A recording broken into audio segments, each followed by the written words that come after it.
प्रभु का धन्यवाद कि आज प्रभु ने आज सुंदर समय दिया कि मैं आपके साथ फिर से वचनों को शेयर कर सकूं। आज का टॉपिक है विवाह और पति पत्नी के कर्तव्य। नीति वचन 18:22 में लिखा है, जिसने स्त्री ब्याली उसने उत्तम पदार्थ पाया और यहोवा का अनुग्रह उस पर हुआ है। इब्रानियों 13:4 विवाह सब में आदर की बात समझी जाए और विवाह बिछोना निष्कलंक रहे, क्योंकि परमेश्वर व्यभिचारियों और परस्त्रीगामियों का न्याय करेगा। 1 कुरिन्थियों 7:3, 4 और 10 में लिखा है, पति अपनी पत्नी का हक का पूरा करे और वैसे ही पत्नी भी अपने पति का। पत्नी को अपनी देह पर अधिकार नहीं, उसके पति का अधिकार है।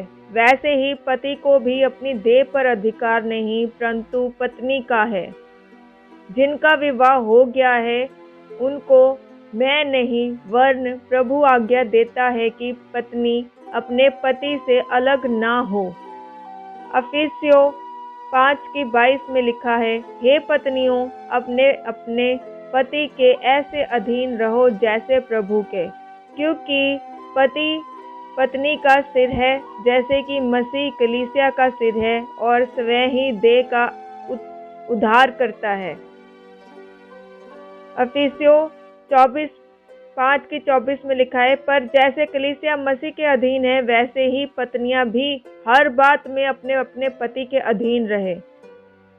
इफिसियों 5:25 में लिखा है, हे पतियों अपनी अपनी पत्नी से प्रेम रखो, जैसे मसीह ने भी कलीसिया से प्रेम करके अपने आप को उसके लिए दे दिया। इफिसियों 28 में लिखा है, इसी प्रकार उचित है कि पति अपनी अपनी पत्नी से अपनी देह के समान प्रेम रखे। जो अपनी पत्नी से प्रेम रखता है वे अपने आप से प्रेम रखता है। इफिसियों 5:29 में लिखा, क्योंकि किसी ने कभी अपने शरीर से बैर नहीं रखा, वरन उसका पालन पोषण करता है, जैसे मसीह भी कलीसिया के साथ करता है, इसलिए कि हम उसकी देह के अंग हैं। इफिसियों 31 में लिखा है, इस कारण मनुष्य अपने माता पिता को छोड़कर अपनी पत्नी से मिला रहेगा और वे दोनों एक तन होंगे। इफिसियों 5:33 में लिखा है, पर तुम में से हर एक अपनी पत्नी से अपने समान प्रेम रखे और पत्नी भी अपने पति का भय माने। नीति वचन 12:4 में लिखा है, भले स्त्री अपने पति का मुकुट है, परंतु जो लज्जा के काम करती वह मानो उसकी हड्डियों के सड़ने का कारण होती है। नीति वचन 14:1 में लिखा है, हर बुद्धिमान स्त्री अपने घर को बनाती है, पर मूढ़ स्त्री उसको अपने ही हाथों से ढा देती है। नीति वचन 31:10 और 12 में लिखा है, भली पत्नी कौन पा सकता है, क्योंकि उसका मूल्य मूंगों से भी बहुत अधिक है। उसके पति के मन में उसके प्रति विश्वास है। नीति वचन 31:11 में लिखा है, और उसे लाभ की घटी नहीं होती। 31:12 वे अपने जीवन के सारे दिनों में उससे बुरा नहीं वरन भला ही व्यवहार करती है। 31:26 वे बुद्धि की बात बोलती है और उसके वचन कृपा की शिक्षा के अनुसार होते हैं। 31:28 उसके पुत्र उठ कर उसको धन्य कहते हैं, उसका पति भी उठकर उसकी ऐसी प्रशंसा करता है।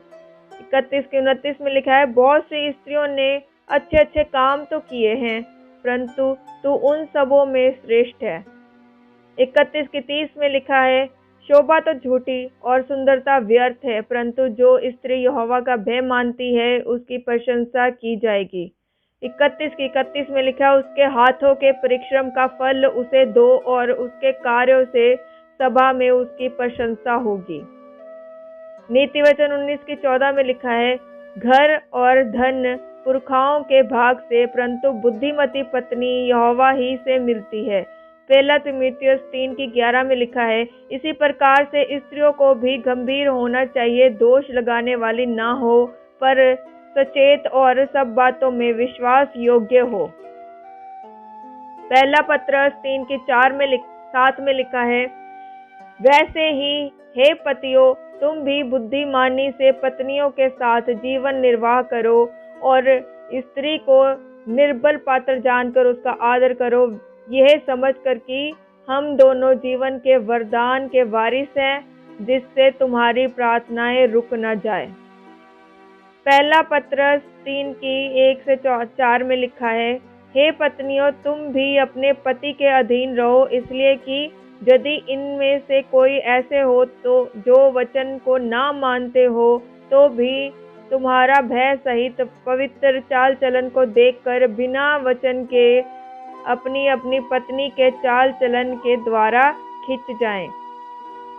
तुम्हारा श्रृंगार दिखावटी ना हो, अर्थात बाल गूंथना और सोने के गहने या भांति भांति के कपड़े पहनना, वरन तुम्हारा छिपा हुआ और गुप्त मनुष्यत्व नम्रता और मन की दीनता की अविनाशी सजावट से सुसज्जित रहे, क्योंकि परमेश्वर की दृष्टि में इसका मूल्य बड़ा है।